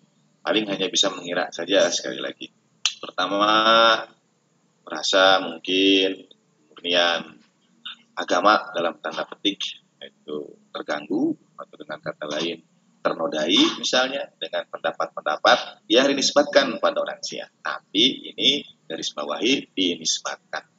Jadi bagian itunya yang mesti diklarifikasi. Seperti punya Al-Quran yang berbeda, itu penisbatan. Tidak mengatakan itu fitnah, padahal memang fitnah. Jadi dinisbatkan pada orang Syiah katanya punya Al-Quran yang berbeda. Ini ketika Kiai menyampaikan, ya biar saja mereka punya Al-Quran yang berbeda. Nah itu sebetulnya juga orang Syiah tidak punya Al-Quran yang berbeda. Dan ini sampai pada tahap ketika seorang diplomat Kiai Kedutaan Besar Indonesia di Teheran itu ketika bertemu saya bertanya, bagaimana Al-Quran Syiah yang berbeda. Dia sudah tinggal di Iran bertahun-tahun, jadi diplomat lagi. Dan dia masih tanya bagaimana Al-Quran Syiah yang beda itu. Saya bilang, Pak, mohon izin, Bapak kan tinggal di sana. Apa Bapak pernah temukan? Kata dia itu, ya saya ikut acara-acara musabaqah tilawatil Quran, semuanya sama. Saya lihat kelas-kelas tahfiz Quran di mana-mana semuanya sama. Tapi barangkali tikum ada yang beda. Itu masih tanya aja. Tikum ada yang beda. Ya Allah, saya bilang. Akhirnya saya bilang gini, Pak, Al-Quran sudah menjamin ini kitab terpelihara, kami yang terjaga. Jadi kalau kita percaya ada Al-Quran yang beda, kita tidak percaya Al-Quran kita sendiri yang mengatakan Allah Ta'ala menjaga Al-Quran ini. Tapi itu penisbatan. Nah, penisbatannya itu banyak sekali. Isu tentang takiyah tadi, maknanya disalahpahami. Lalu tentang nikah mut'ah, sangat mudah dijelaskan. Tetapi setiap kalimat itu bisa diberi makna yang lain. Misalnya ini, nikah mut'ah itu bagaimana? Ya nikah suka-suka saja, dan seterusnya. Atau apapun itu yang kemudian dibahas, sebetulnya semuanya hanya penisbatan yang barangkali dianggap menodai kesucian dan kemurnian agama. Seperti misalnya, ya kalau punya Al-Quran yang berbeda itu kan menodai Al-Quran kita. Lalu kalau ada nikah mut'ah itu nanti ya akan banyak misalnya anak-anak hasil ya tidak jelas ayahnya dan lain sebagainya. Atau akan ada banyak penyakit kelamin dan seterusnya. Tapi itu semua penisbatan. Karena kalau ditanya mana negara yang Syiah? Iran. Apa di Iran ada penyakit seperti itu, kendala seperti itu, wabah seperti itu karena perilaku nikah mut'ah dan seterusnya dan kan bisa di cross check dengan segera. Tentu intinya seperti yang disampaikan Ustaz Syams tadi kembali kepada pencerahan. Jadi satu saat ini saya mohon izin berbagi di sini. Satu saat tempat kami ini didatangi oleh kawan-kawan yang dalam bahasa Imam Ali. Nah, suatu saat tempat kami didatangi mereka. Dan didatanginya itu langsung tanyakan untuk menyerahkan surat ketidaksetujuan atas acara kami. Dan bawa tim media, jadi bawa HP, video, dan lain sebagainya. Langsung. Serius itu? Iya, Gus. Ampun dah. Terus saya bilang, teman-teman, ibu, bapak-bapak semua. Kalau mau menyampaikan surat, ya kami terima. Tidak perlu bergerombol seperti ini. Di antara mereka ada yang kemudian berkata, kami bukan gerombolan. Gitu. Karena bahasa yang saya pilih bergerombol. Mohon maaf kalau gitu saya bilang. Kalau surat boleh diberikan tanpa perlu berjamaah seperti ini. Nah itu tidak diprotes. dikata gerombolan diprotes, tapi jamaah tidak. Nah, kita terimalah. Tapi yang menarik, kami tidak menemukan karena mereka itu datang lalu setiap bagian sudut tempat kami direkam pakai video. Dan menariknya tidak ada yang keluar di sosial media. Mengapa? Karena yang direkam barangkali tidak ada yang aneh, tidak ada yang nyeleneh, tidak ada yang salah. Jadi untuk apa dipublikasikan kalau semuanya baik-baik saja? Barangkali seperti itu kalau boleh mengasumsikan. Nah, jadi kenyataan bahwa yang selama ini yang dinisbatkan, yang dikhawatirkan mengganggu kemurnian agama itu tadi, sebetulnya adalah hal-hal yang dinisbatkan kepada Syiah yang sama sekali tidak berdasar dan itu sudah berlangsung sepanjang lama. Ini masuk dalam apa yang kita sebut minggu yang lalu teori labelisasi. Jadi orang itu nilai atau fitrah kemanusiaannya dilunturkan karena label-label, karena sudah beda dengan kita. Kita bisa satu bangsa, kita bisa satu bahasa, tapi pikiran beda supporter bola dengan label itu saja kita sudah jadi beda, bisa luntur itu kemanusiaan kita. Karena itu ada label yang dimaksud tadi. Dan tentang itu faktanya, artinya politik elektoral disampaikan Ustaz Syams itu akan selalu terjadi.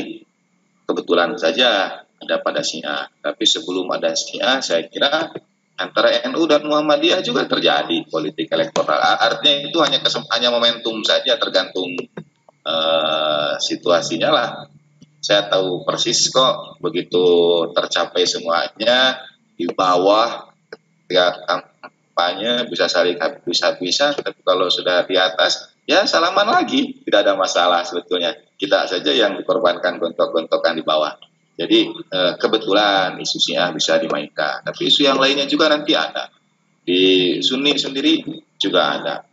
Mungkin kalau Mu'tazilah, walaupun tadi katanya tidak perlu takiyah, yang saya maksud takiyah itu karena kalau mau dideklarasikan, wah menunggu ini. Kalau mau dideklarasikan, karena boleh jadi nanti panahnya belok dari Syiah sekarang ke tujuan berikutnya untuk politik, yaitu Mu'tazilah. Dan nanti yang lain lebih tapi ada hal yang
warahmatullahi wabarakatuh.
Syiah atau Ahlul Bait, tapi setelah dan melihat Islamnya itu ya seperti Islam yang ada pada zaman Nabi gitu ya. Karena memang Islamnya Syiah itu adalah Islam yang dibawa oleh Nabi Muhammad dan keluarganya gitu.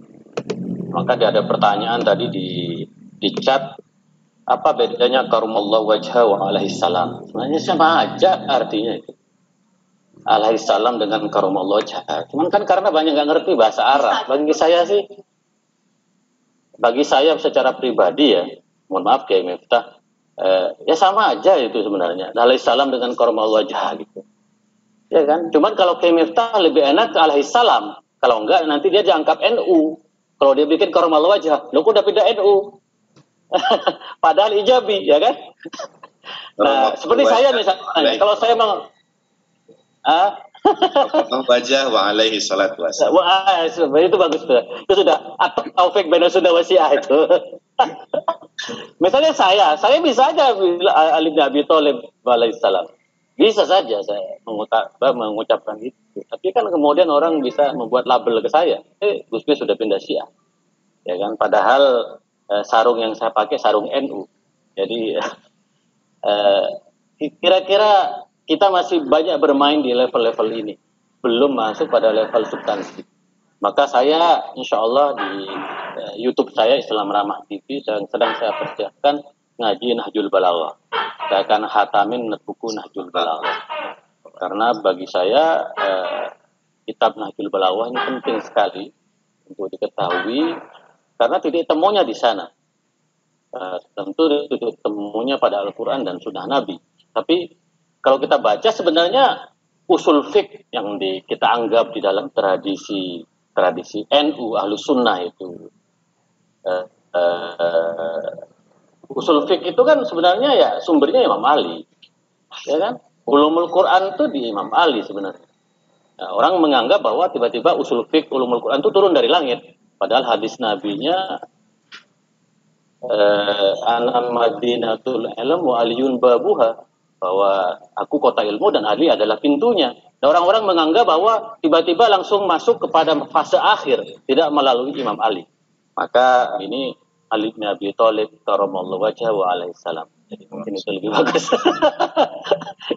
itu fatwa dari Kiai Miftah yang bagus. Jadi ya, ada pesan dari Pak Kiai Habib, beliau mau menanggapi katanya sebelum. Baik, betul. Saya sudah lihat. Ya, tapi sebelum beliau tanggapi, saya ingin menambahkan sedikit bahwa siapapun menurut saya, baik itu tadi Khawarij kalau sudah melakukan persekusi dan mengganggu, itu masalah. Termasuk orang Syiah juga.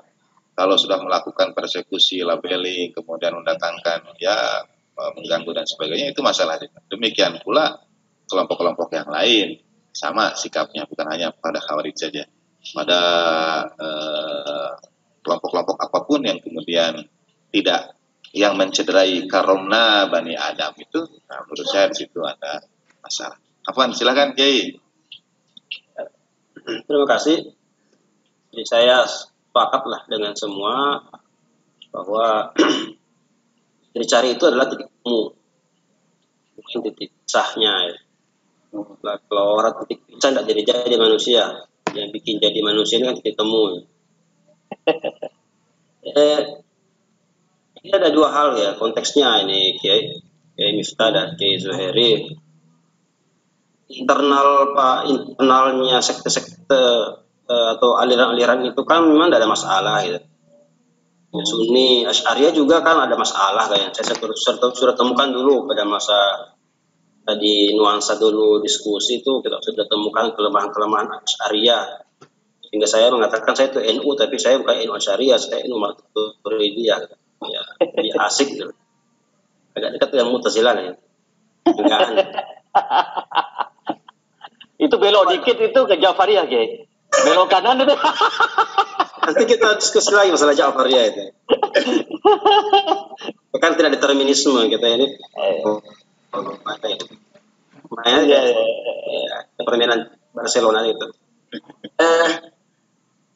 Itu pada ranah internal kan tidak ada masalah. Semua pada paham dengan apa yang mereka. Nah ini yang masalah sekarang ini adalah takfir itu. Kenapa takfir? Karena mereka kan ada kebencian. Kenapa ada kebencian? Saya lihat substansinya itu adalah pada ada tuduhan-tuduhan yang sifatnya mengklaim sebuah apa namanya, istilahnya syubhat haula syiah gitu kan, dibuat-buat ya, tanpa ada bayun, entah itu adalah political interest atau apa. Intinya kan kita mencari bagaimana supaya soalan menuduh itu bisa menemukan jawaban yang membuat mereka ya, tidak lagi memperpanjang masalah. Saya mengatakan begini, ya, kalau Anda menuduh, mari kita kritisi tuduhan Anda. Ya. Di mana letak kerugiannya. Kalau memang Khawarij ya, kita tahu sejarahnya dalam persekusi. Nah itu titik kerugian yang kita temukan. Saya sepakat dengan ini bahwa Khawarij itu di samping mereka punya ideologi yang dibentuk dari kekerasan sejarah yang mereka dapatkan atau yang penyimpangan, kan ada tindakan-tindakan persekusi atau radikalisme itu. Nah itu kan yang menjadi titik kerugian misalnya. Ya, kita anggaplah bahwa Khawarij dengan persekusinya jelek lah. Kalau dia bisa menghitan, menyunat yang jelek itu, maka kita bisa berdampingan dengan Khawarij. Yang pula Syiah, mari kita kritisi. Anda tuduh apa Syiah? Tuduh tentang Al-Qur'annya ada dua macam, atau menuduh mut'ahnya, menuduh mengotori kemurnian agama. Di mana letaknya? Kira hal-hal seperti ini yang kita perlu bangun di komunikasi di luar itu. Dengan para ulama cendekiawan sih tidak ada masalah. Kita bisa membaca, kita bisa meneliti, kritis ya, terbuka. Tapi kalau awam harus diajak duduk baik-baik, baru tanya, tuh tahu apa tentang Syiah gitu, apa yang merugikan. Yang kedua ya, kayaknya sudah malam ya, kali sore-sore lah ya. Saya setuju dengan solusi yang ditawarkan oleh Kiai Zuhairi. Kalau orang sudah datang ke Iran, sudah lihat kondisi sebenarnya, orang berhenti tuh tobat. Maka ini perlu digalakkan lah pemerintah Iran dalam hal ini Jabi sebagai jangannya tidak bisalah mengadakan program jalan-jalan ulama-ulama kiai pesantren ke Iran. Ya. Kalau arba'in kiai, arba'in. Seperti ini, kasih contoh ya, om saya itu Dr. Profesor Najamuddin ya, senior Kairo itu. Dulu kan keras masalah Syiah. Pernah Unhas Ustaz Hasanuddin ya, Iranian Corner, ajak beliau jalan-jalan ke Iran, cari itu Ka'bah yang diviralkan tuh, Ka'bah buatan itu, Ka'bah saingan. Cari juga tentang Al-Qur'annya, cari di toko-toko buku, suri masalah mut'ah. Beliau menemukan jawaban yang begitu pulang, kita semua dipanggil di pesantren itu, semua santri disampaikan. Selama ini yang kau tuduh Syiah begitu, tidak ada buktinya di sana. Saya jalan langsung. Ini berpengaruh ya, di santri-santri anak itu paham tentang Syiah dari jelasan Kiai Najamuddin yang langsung bayung di Iran. Nah, saya sekarang ini kan ketua Rabita Ma'had Islamiyah Sulsel. Memang mau dikumpulkan kiai besar pengasuh pesantren di Sulsel, nanti saya ajak. Kalau ada program jalan-jalan ke Iran, lihat buktikan mut'ah, buktikan itu Ka'bah palsu, buktikan itu Al-Quran palsu, buktikan semuanya, pulang taubat semua itu. Ya, terima kasih. Terima kasih Kiai. Doanya. Salam. Seru. Assalamualaikum Kiai Fikruddin. Pernah silaturahmi ke tempat antum beberapa waktu yang lalu bersama orang ulama Iran. Mungkin masih ingat? Oh ya. Ya dulu ya. Ya, dan teman-teman Ijabi datang ke rumah. Ya. Jadi semua sekali. Lagi dua kali Kiai. Satu kalinya lagi dengan Ramadan. Iya, 3 kali. Satu kalinya dengan antum, satu kalinya dengan Prof. Najamuddin yang menerima, satu kali lagi dengan adik antum kalau nggak salah. Ingat Rukna Jamud ini kan. Ya, ingat saya bertemu langsung beliau dengan Itu efektif tuh pengaruhnya, langsung merubah image. Tapi baru satu orang yang dia ajak.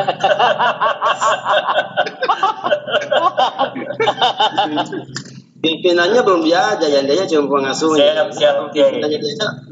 Bisa Sama saya, Kiai. Saya bisa berubah. Nanti sama saya, Kiai. Siap, insyaallah ya.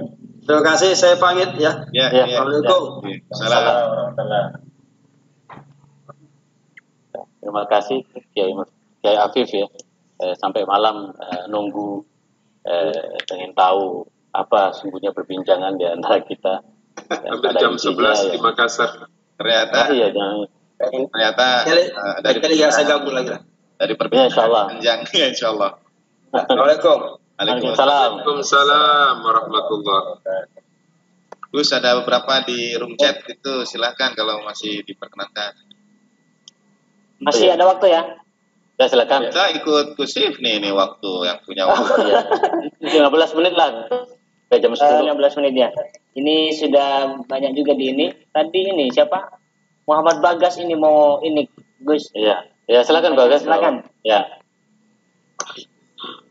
Bismillahirrahmanirrahim. Assalamualaikum warahmatullahi wabarakatuh. Waalaikumsalam. Warahmatullahi wabarakatuh. Alhamdulillahirabbil alamin. Allahumma shalli wa sallim wa barik ala sayyidina Muhammad wa ali sayyidina Muhammad wajil farjahum. Terima kasih atas kesempatannya. Malam ini saya sangat bahagia bisa mendengar diskusi dari guru-guru besar kita yang sangat menarik dengan perspektif berbagai macam perspektif, dan tentunya kita berharap semoga keberkahannya diluaskan senantiasa. Karena saya dapat amanah supaya diskusi malam ini semangatnya persaudaraan. Mohon izin menyampaikan beberapa pandangan para guru kita. Sebenarnya tadi jujur saya sangat terharu dengan apa yang disampaikan oleh Kiai Afif. Sangat bagus uraian beliau melacak akar dari permasalahan ini, yaitu tuduhan. Itu akar permasalahan, tuduhan-tuduhan yang tidak diklarifikasi. Nah, jika diizinkan, mohon izin menambahkan dari beberapa literatur Gus, Ustaz, kita mohon izin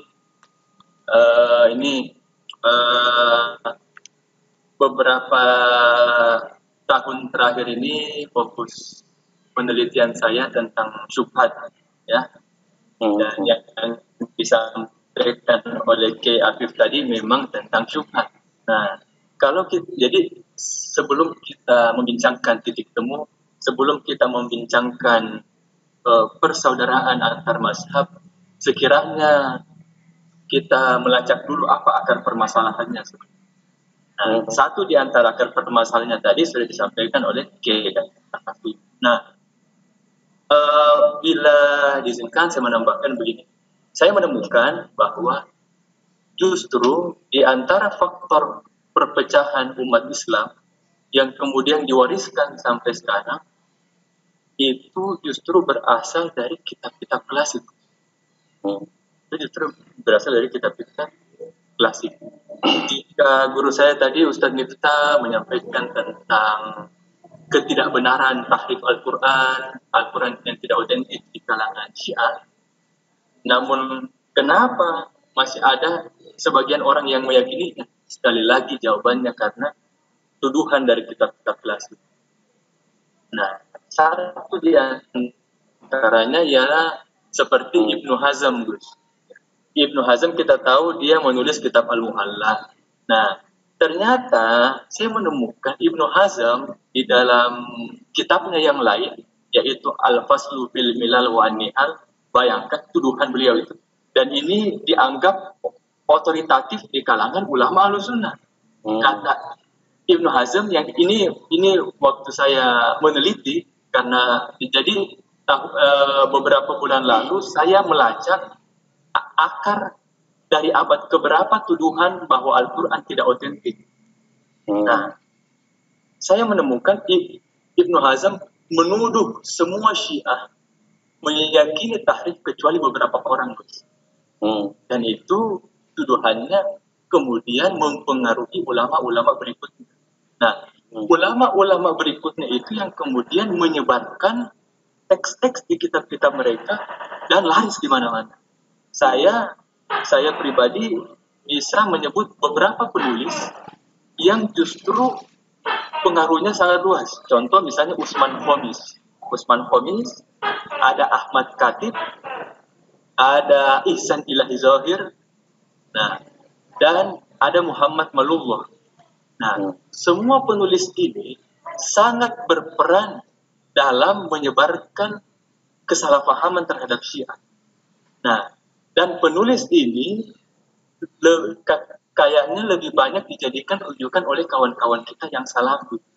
Nah, itu yang pertama, Gus. Jadi pandangan-pandangan yang dilontarkan oleh ulama masa lalu itu perlu direkonstruksi. Nah, karena dia dianggap otoritatif, jadi seakan-akan semua apa yang dikatakannya tentang kelompok lain itu menjadi hujah. Nah, mohon izin saya kalau kita ditanya siapa ulama ahlu sunnah yang saat ini, siapa ulama ahlu sunnah yang paling objektif dalam menilai Syiah, mungkin sebagian di antara kita akan menjawab Syekh Ahmad Thayyib, Syekh Ali Jumpah. Bagi saya tidak. Saya mempunyai rujukan lain, Gus, yang barangkali para guru kita bisa menggaungkan ide-ide yang akan saya sebut ini, yaitu di Yaman ada seorang ulama yang bernama Abdul Fattah Al-Yafi'i. Abdul Fattah Al-Yafi'i, dan kitabnya saat ini saya pegang. Ya, Syekh Abdul Fattah Al-Yafi'i ini adalah seorang ulama salafi dulunya. Tahun berapa itu, guys? Kira-kira tahun 90-an, Gus, atau awal-awal 2000-an. Oh, berarti Al-Azhar lebih awal, Saltut Ya. tahun 60. Nah, itu. Itu guru kamu ketawa itu. Ini sudah Azhari bahasnya ini. Lanjut guys. Titik temu. Semuanya. Ya, terus. Jadi kalau seandainya dilontarkan pertanyaan ke saya, siapa ulama ahlu sunnah saat ini yang paling objektif dalam menilai Syiah, saya tidak akan menjawab Syekh Ali Jumpah, saya tidak akan menjawab Syekh Ahmad Thayyib, tapi yang saya akan menjawab Syekh Abdul Fattah Al-Yafi'i. Namun sayangnya ide-idenya kurang terkenal kayaknya di Indonesia, kecuali sebagian Nahdlatul Ulama itu merujuk buku beliau dalam hal amaliyah. Nah, tapi ada kitabnya yang satu ini yang ada di tangan saya, yaitu Fi Thariq Ilal Ulfati Islamiyah, menuju jalan persatuan Islam. Nanti akan ada Zuhairi Misrawi. Amin. Nah, bagian itu Azharinya saya. Azhari. Jadi kenapa saya menganggap bahwa Syekh Abdul Fattah Al-Yafi'i ini adalah seorang ulama yang paling objektif? Namun sebelumnya saya perlu menyampaikan bahwa Syekh Abdul Fattah Al-Yafi'i ini tidak hanya membahas Sunni Syiah. Dia membahas mazhab-mazhab besar yang ada dalam sejarah Islam. Nah, di dalam kitabnya ini, Gus, dia membagi 3 bagian bukunya. Yang pertama Tashihun Naql, yang kedua Tashihul Fahm, yang ketiga Tashihul Muamalah. Nah, dia membagi 3 pandangannya dengan Tashihul Hukmi. Nah, jadi akar dari perpecahan umat Islam yang pertama adalah salah menukil perkataan mazhab lain. Nah, yang kedua, salah memahami konsep yang dipegang oleh mazhab lain, Tashihul Fahm. Nah, yang ketiga Tashihul Muamalah. Nah, Jadi ada pandangan-pandangan ulama salaf yang sebenarnya ekstrim yang kemudian berpengaruh di abad. Contoh misalnya, janganlah duduk dengan ahli bid'ah. Nah, bahkan di dalam kitab Tabaqat Hanabilah, kalau saya tidak salah, ada perkataan begitu. Kuburan orang ahlu sunnah yang fasik itu lebih menjadi taman-taman surga daripada kuburan ahli bid'ah tapi soleh. Itu di dalam kitab-kitab klasik. Nah, pandangan-pandangan seperti ini kemudian berpengaruh. Nah, kenapa saya merekomendasikan Syekh Abdul Fattah Al-Yafidi? Karena walaupun dia ulama ahlu sunnah, dia ini muridnya Habib Umar Gus. Habib Umar bin Habis, ya, dia muridnya. Walaupun dia ahlu sunnah, dia tidak segan-segan mengkritik ulama-ulama ahlu sunnah klasik yang salah paham terhadap kelompok lain. Nah, ini yang menarik. Nah, mohon izin saya bacakan beberapa pandangan. Misalnya di dalam mazhab Syiah ada ulama yang kita kenal dengan Syekh Mufid. Saya kira Ustaz Miftah lebih tahu tentang Syekh Mufid Al-Ukhbari. Beliau penulis kitab-kitab pada Syiah. Mohon izin saya bacakan sebuah riwayat tentang Syekh Mufid dalam kitab Al-Sunnah. Jadi ini temanya Syekh Mufid dalam kitab Al-Sunnah. Di dalam kitab Al-Bidayah wa Nihayah, ketika Ibnu Katsir menyebutkan biografi Syekh Mufid, apa kata Ibnu Katsir? Karena majlisuhu yahduruhu kathirun min ulama'i min sadir at-tawaif. Itu kata Ibnu Katsir bahwa Syekh Mufid dahulu majelisnya dihadiri oleh kelompok-kelompok mazhab lain. Nah, ini menunjukkan bahwa hubungan intelektual antar mazhab itu sebenarnya sangat ramai, Gus.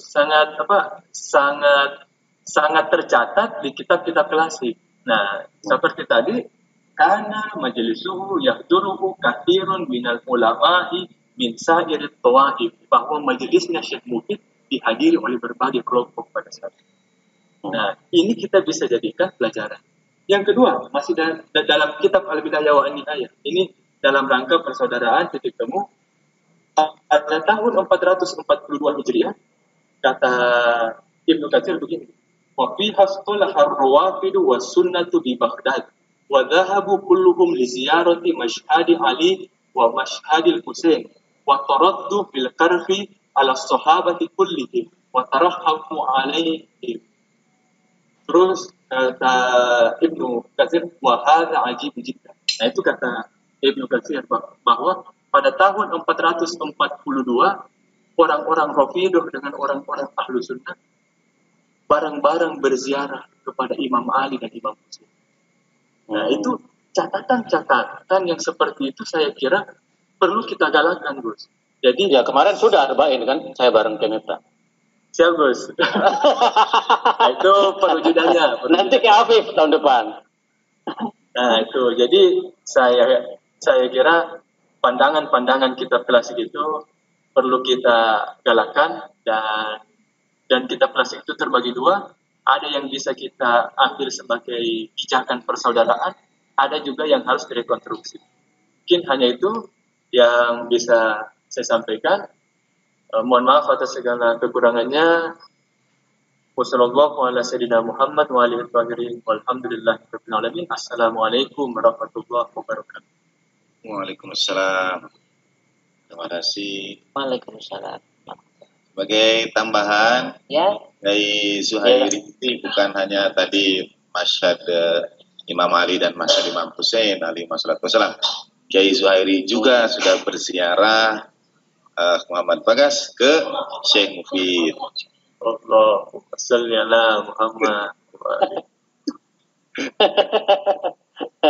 Kita nanti ngajak Tinggal saya yang belum, Ustaz. Meyakinkan gitu. Ya. Insyaallah sama Gus Ifni. Muhammad Gus Ifni. Ya. Download Mas Bel. Salam saya sudah. Terima kasih. yang selama ini menonjol karena apa lebih dari lulusan teman itu. Tapi fatwa Al-Azhar tuh menarik sekali, fatwa Al-Azhar itu. Ini Al-Azhar itu bukan cabang di Damaskus, Gus, waktu saya di sana. Oh gitu ya? Iya, tapi tidak laku. Sebenarnya takrib yang bagus kan Iran itu, Majma' Takrib itu. Literaturnya banyak banget, terutama buku tentang Imam Ja'far yang punya saya itu kan di syarah dan ditahqiq oleh Majma' Takrib. Tapi apapun ya kita menghormati inisiatif untuk mencari titik temu ya antara Sunni dan Syiah. Melalui Zoom ini insya Allah alhamdulillah orang yang sudah mulai bagaimana ya, tapi temunya Imam Ali ini perlu digaungkan lagi. Dan mohon maaf Kiai Miftah, saya belajar syarahnya dari Syiah Ahlul Bait, karena Sunni ya ada Muhammad Abduh itu kan yang syarah tapi nggak begitu mendalam. Tapi syarah yang sangat mendalam memang dari teman-teman Ahlul Bait. Lalu Habib ini udah malam ya. Nah, sudah mungkin tanggapannya ya. Ini pukul menunjukkan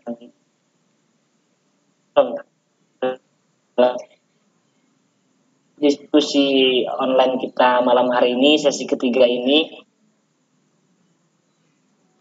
pentingnya persaudara antara juga titik temu itu, dan Gus Miftah sebagian tadi juga mengisahkan pengalamannya tentang keakraban, tentang persaudaraan, perdamaian gitu ya, tidak dengan perpecahan. Itu hal yang penting digarisbawahi. Kami ucapkan terima kasih kepada Gus Miftah, para penanya, para Ustadz Syam tadi, Mas Bagas tadi, Ki Afif, dan bapak-bapak, ibu-ibu semua. Kami sekali lagi ucapkan terima kasih.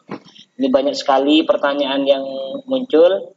Mudah-mudahan di lain waktu ya kita ada kesempatan lagi, kami beri kesempatan yang lain yang belum sempat menanyakan di sini. Syukron wa dumtum fil khair wal barakah. Wallahul muwaffiq ila aqwamit thoriq. Wassalamualaikum warahmatullahi wabarakatuh. Waalaikumsalam.